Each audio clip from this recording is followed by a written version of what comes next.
Kwa anatumia utaratibu ambao ni wa kitapeli tu. Anakuwa huyo sio mmiliki, ametumia jina la Mtanzania.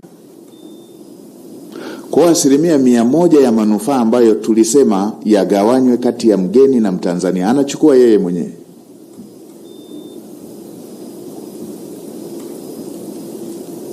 Na akidai pakubwa huyo, either ni driver ama mhudumu ama whatever, ndio inakuwa sababu ya kufukuzwa pale anakofanyia kazi. Anakosa na kazi, anakosa na manufaa, ameshampa faida.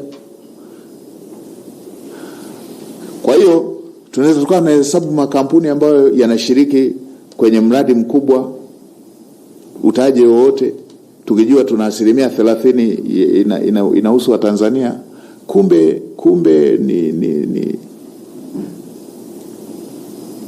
ni faking tu. Kila eneo ametafuta namna feki. Kwa mnyororo wote unakuta wameweka makampuni yao, lakini kwa nembo ya jina la Mtanzania.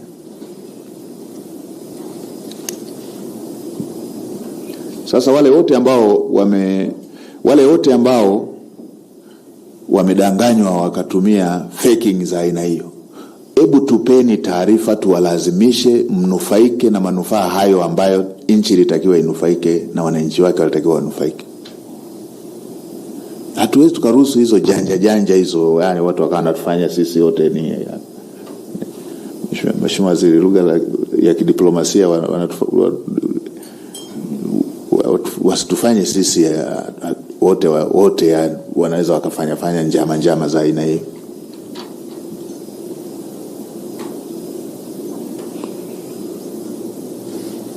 Kwa hiyo pekueni, shirikisheni na wizara zingine ambazo zinahusika, pekueni. Hatuwezi tukatunga sheria, nchi tumefikiri tukatunga sheria ya kulinda maslahi ya Watanzania, and then watu watutapeli, and then turuhusu utapeli uendelee kufanyika. Hiyo hatuwezi tukafanya hivyo. Kama tumesema ili kampuni iweze kunufaika na ABC, aidha katika kutekeleza mradi mkubwa, aidha katika kuwekeza, inatakiwa iwe na 1% ya Mtanzania. Hili linatakiwa litekelezwe kwa uhalisia, sio kwa kuigiza. Sasa Watanzania ambao mlitoa tu majina yenu, na hawa watu wameendelea kumiliki 1% zote, kampuni ya kigeni na hii iliyotarajiwa hiyo ya Kitanzania, tupeni taarifa hizo.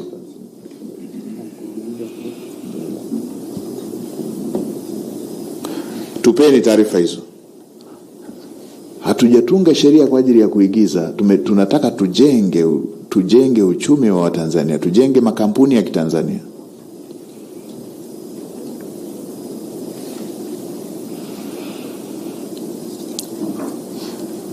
Hivyo tumeweka kwenye sheria pia, hata kwenye ujenzi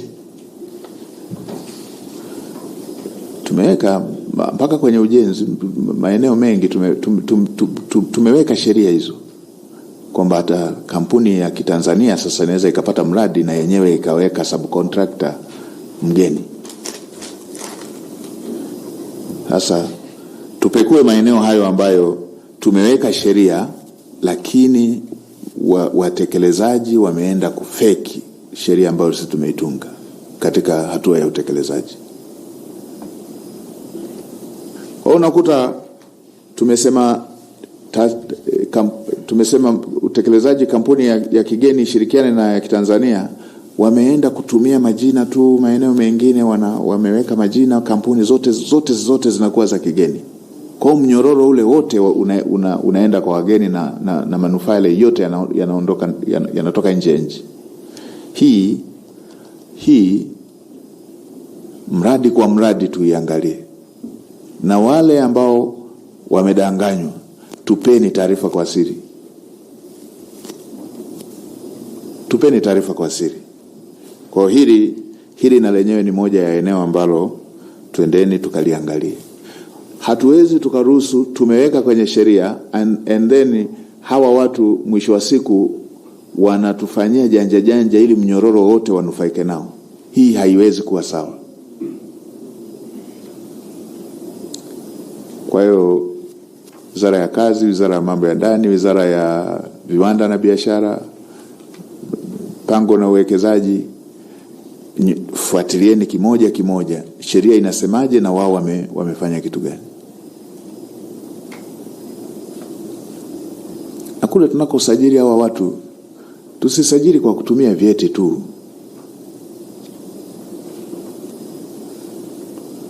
Tuchunguze tujue hili likoje. Hasa mtu unaletewa kampuni yenye capacity yenye mtaji wa let's say 15 billion. Alafu ukifuatilia huyo mtu ni mhudumu. Huwa anaendeshaje hiyo kampuni yenye utajiri wa some 15 billion? Au ni driver anaendeshaje? Lazima tuwe na wivu na nchi yetu. Tunataka tujenge capacity ya makampuni ya Kitanzania. Tunawanyima wale ambao wako tayari. Tunawanyima wale ambao wako tayari kwa watu kwa hao wageni kuleta makampuni yao wenyewe. Tunayanyima fursa makampuni ya Kitanzania. Kwa hili liangaliwe. Tunataka kujenga. Hebu fikirie, unajua wakati mwingine ukiwa kwenye eneo ya malipo unajifunza sana. Wakati mwingine usipokuwa eneo ya malipo, moyo wako unakuwa na amani sana, uone watu wanakuvuna kiasi gani.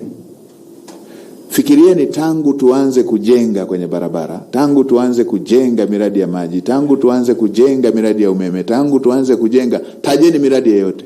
Hivi yangekuwa yanajenga makampuni ya Kitanzania leo, kila mwaka 75% ya budget inaenda kwenye masuala ya manunuzi, ujenzi. Yangekuwa yanajenga makampuni ya Kitanzania leo, tungekuwa na makampuni makubwa yenye nguvu mangapi? Haya mengine yanayokujaga yanatuzidi ule ugeni tu na Vingereza hivi. Lakini ukiangalia wako sawa na haya ya Kitanzania. Wengine wanakuja na briefcase tu. Ndio. Wanakuja na briefcase tu. Tena briefcase lenyewe lina nyaraka na shati moja. Wanakuja kupatia ofisi serious hapa kwetu. Situjenge za Kitanzania, zitaajiri vijana wetu na zitalipa kodi. So hili tulipeleke kwenye utekelezaji. Tulishatengeneza sheria, tupeleke tusimamie kwenye utekelezaji wake.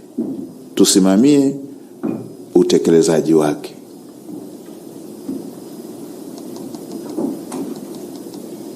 Tusimamie utekelezaji wake. Hatuwezi tukawa na makampuni tumeweka kwenye sheria kwamba atapate na makampuni ya ndani, and then wanatengeneza makampuni ya ndani fake. Kwa hiyo inakuwa ni makampuni yote ya nje. Hii haiwezi kuwa sahihi. Tuisimamie. Na kama kwenye sheria tulivyoweka ya makampuni ya Kitanzania, inamaanisha geographically kama iko Tanzania inakuwa bado ina umiliki wageni. Angalieni kwenye sheria kama inatoa mwanya huo, tuibadilishe iwe na kampuni ya Watanzania. Sio makampuni yaliyoko Tanzania. Iwe na kampuni ya Mtanzania.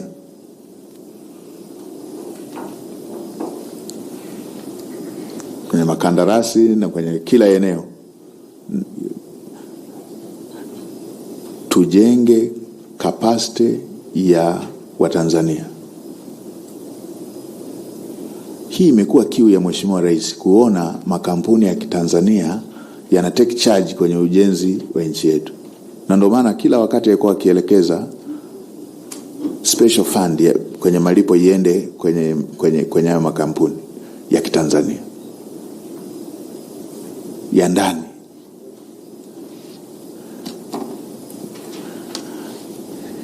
Hatuwachukui wageni, lakini lazima tulinde watu wetu. Wanachaji mkataba kwa dola, wanachaji riba wakicheleweshewa kulipwa na serikali.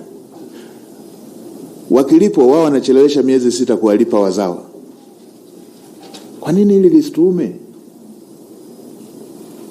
Wao wakicheleweshewa wanaweka riba, kodi za walipa kodi wa Tanzania walipwe na riba. Wao wakiwacheleweshea wanajiamulia tu walipe lini. Wanajiamulia tu kwamba walipe lini. Na wao wakichelewesha hawana riba dhidi ya makandarasi wetu wazawa.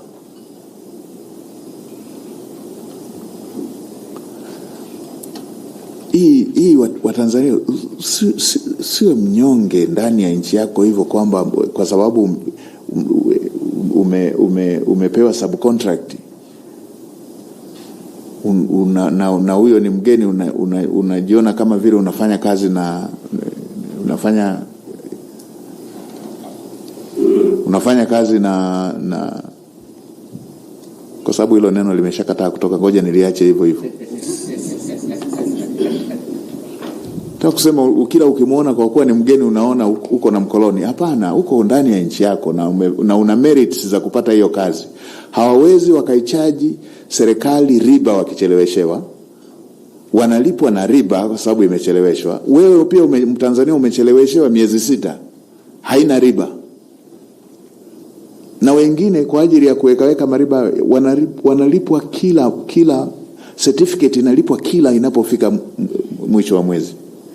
Alafu wao wanajipangia wawalipe lini subcontractors ambao ni wa Tanzania. Wengine wanafilisika kwa sababu ya kucheleweshewa malipo. Wengine wanaingia kwa assets zao zinaingia kwenye minada kwa sababu wamecheleweshewa malipo. Na kazi wamefanya. Na kazi ndio wanaofanya literally. Ukienda site ndio unaowakuta. So kama kuna mwanya kwenye sheria unaoendelea kutoa room ya aina hiyo, iangaliwe.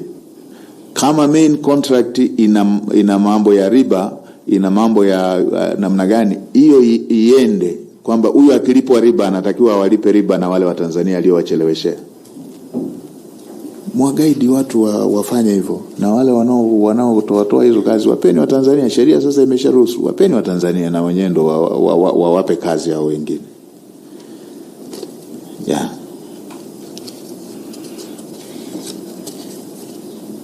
Watu wetu walioko huko kwenye manunuzi, Mheshimiwa Waziri, watu wetu walioko kwenye manunuzi kule, wao wameaminiwa wanafika ngazi za juu kabisa serikalini. Na wamesoma pamoja na wale maengineer walioko sekta binafsi. Wao wameaminiwa, lakini wao hawaamini wenzao walioko sekta binafsi. Na madarasani walikuwa pamoja. Kweli tangu mwaka 61 mpaka leo hatuna wahandisi wanaoweza kusimamia taasisi likafanya ujenzi. So nilikuwa nasisitiza hili kwenye upande wa uwekezaji na upande wa maeneo ambayo yanahusisha kazi zinazotolewa kwa msingi wa mgeni awe na mzawa na makampuni ya ndani. Tuendeni tusimamie iwe halisia. Ninazo taarifa baadhi ya maeneo ambako watu wana fake makampuni. Ni ya kwao wao wenyewe wageni, wanalifeki kwa kutafuta mtu mmoja, anaweza akawa driver, anaweza akawa mhudumu, anaweza akawa mtu tu ambaye hata hahusiki na hiyo, ametumia utambulisho huo. Then mnyororo wote wa mapato yanarudi kule kwa wageni. Nchi hainufaiki na Watanzania wanufaiki. Hili tuliangalie. Shirikisheni na hizo wizara zingine nilizosema, uwekezaji pamoja na viwanda na biashara.